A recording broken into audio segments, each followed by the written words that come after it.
if you have questions, any kind of question.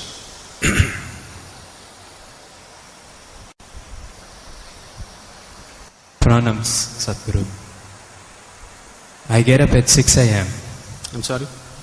I get up at 6 a.m. Hurry cooking.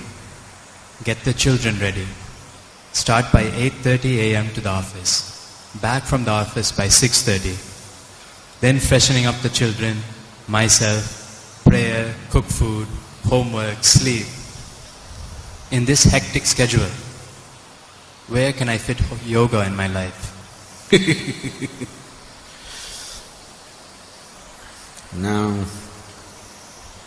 you get up at 6 o'clock, and whatever time you go to bed, you have a busy day.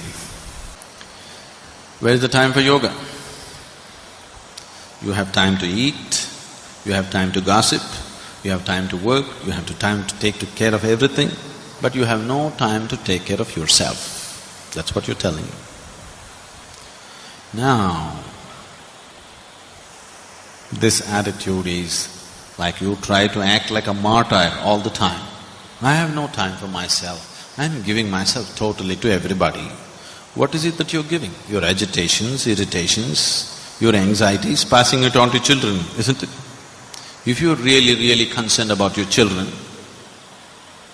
if you're truly concerned about your children, creating a joyful and loving atmosphere for their growth is most important. Not providing them shiny boots, not providing them better clothes, not providing them video games, not providing them something else is important. You creating an atmosphere of joy and love around them on a daily basis, moment to moment, is more important than all the nonsense that you're providing, isn't it so? Isn't it so? Yes or no? So what is your focus about life? If you're able to manage your work and your children, everything, do it. If you're unable to, do what you can do. Everybody can only do that much, isn't it? You want to do everything in the world, you will definitely go insane. How much you can do, each individual has to decide. Somebody may be able to get up at 6 o'clock and do all these things joyfully. Somebody else is not able to do. Accordingly, they have to adjust their life, isn't it?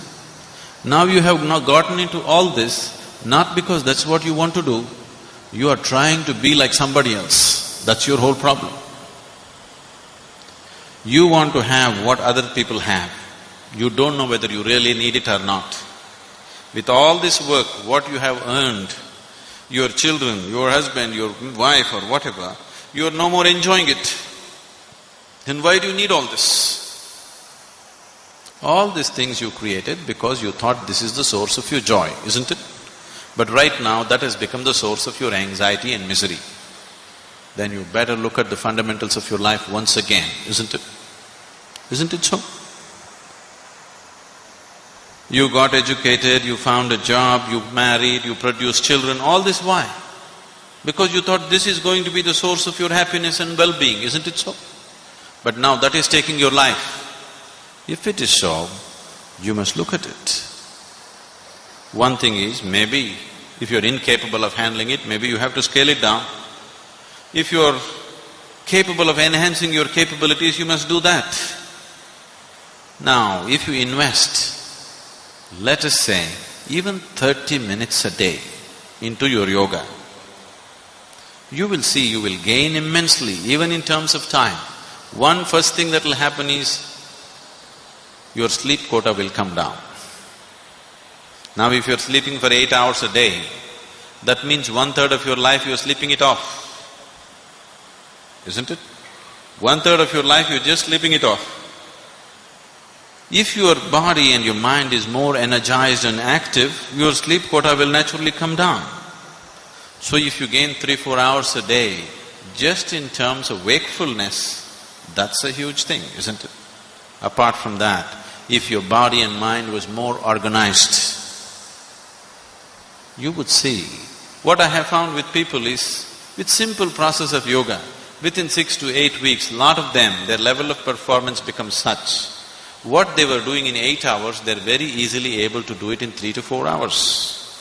Simply because If you observe yourself through the day, suppose we take a video of your whole day without you being aware of it, you will notice how much unnecessary movement and unnecessary words and unnecessary activities are happening in your life. You must do it one day. Please hire a video cameraman and ask him to shoot you without you knowing about it. You will see how many unnecessary things you're doing in a day. If your mind became more organized, these unnecessary words, these unnecessary actions, these unnecessary things will disappear. Once they go away, you have lot of time. You have 24 hours to live. You know? Now, we don't have to make this into 26 hours, 24 hours are enough. We can do a lot in 24 hours. If we are organized and focused human beings, we can do plenty in 24 hours' time. If you're disorganized and unfocused, you think there is no time. Most of you are not busy, you're just preoccupied, aren't you? Isn't it so? Isn't it so? Just too much preoccupation in the mind. So, whoever the lady, please invest this half an hour a day. Get up at 5:30, okay? And you will see, suddenly the quality of your life will be very different. Don't go on with this argument, I have no time. Make time and see, it'll make a huge difference.